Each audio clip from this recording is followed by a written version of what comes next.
Abraham anachukua hatua ya kutii. Sasa sio kitu rahisi, lakini anachukua hatua ya kutii, anatoka anaenda. Utaona ameondoka.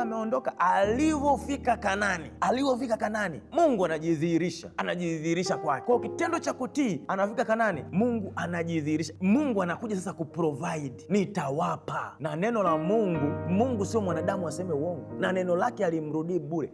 Akisema amesema. Kilichomfanya Mungu kusema kile ni hatua ambayo ya utii katika neno la Mungu, kwa sababu provision yoyote, supply yoyote inakuja pale ambapo utakubali kutii maelekezo ya Mungu, kutii kile alichokisema, kukaa kwenye ile njia. Provision inakuja pale ambapo utaamua kutii. Roho Mtakatifu akasema na wewe kwa habari ya kitu fulani, alafu ukashindwa kuanza. Na hii imekuwa pia ni changamoto kwa watu wengi, kwa sababu Roho Mtakatifu anapoweka kitu ndani yako, usipoanza kukifanyia kazi, yani usipoanza kuchukua hatua, utakaa uone provision. Na ndio maana unaweza ukapata ndoto ya kitu. Usipoanza kuchukua kuomba, usipoanza kuchukua hatua ya kwanza kutafuta kujua, usipochukua hatua ya kwanza kufanya kazi kidogo kidogo, utakaa uone provision, kwa sababu Mungu ana manifest pale ambapo wewe umeanza kutii kile anachosema.